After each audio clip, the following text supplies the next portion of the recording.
Firstly, I'm a proud mother of two, and after 37 years I am even prouder, or perhaps a better word to use is startled, to say that I'm still married to my first husband. My association with Byron Shire goes back to my early 20s, and nearly 17 years ago we made a home here. So what skills would I bring to Chamber? Bruce has touched on them lightly, but I just thought I'd flesh it out a bit more. I'm a former foreign correspondent and journalist, which taught me about getting to the bottom of an issue and to listen to both sides. My second career, as Bruce said, was as a senior diplomat with multiple postings that provided amazing insights into other nations and working within diverse cultural frameworks.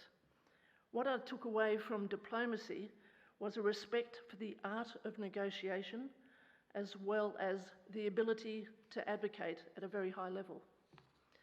And a long stint as a communications strategist for an ASX 200 company gave me a strong understanding for the need for transparency and accountability, and the prudent use of shareholder funds. These are skills and experience that I believe are critical to be an effective councillor. Today's Byron Shire is very different from when I came here 30 plus years ago. From being carefree and inclusive, it is now suffering badly from neglect and inaction. We have witnessed the deterioration of respect and kindness. In the absence of direction, we have lost our way. We've seen the disappearance of the alternative lifestylers, the longboarders, the fire dwellers, and the Byronites with long-term roots to our community, who have all been pushed further and further away from our villages, mainly due to lack of affordable housing and irregular work. We now see vulnerable mothers and children living in tents or in cars scattered across our community. And we have the highest, yes, the highest number of homeless people outside of Sydney. COVID-19 added an additional level of uncertainty. It has claimed the backpackers and in quick succession, many of our youth and creatives who had been starved out of our struggling tourism-dependent economy. What was once a vibrant hub for people from all walks of life has dissolved into a fragile and febrile region, with the us and them divide growing every day.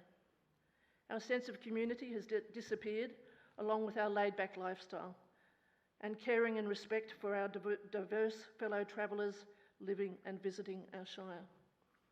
Our social and economic fabric has been very severely damaged, with Byron being loved to death and only 15,000 ratepayers to foot the bill.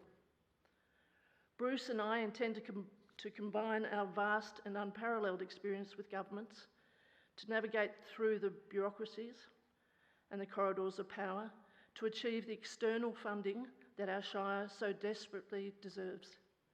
We know how to successfully advocate for all, and with the rest of our team, we will do this with great compassion for the disaffected, the disenfranchised, the differently abled, the doubters, and the devalued doers in our community, our tireless volunteers.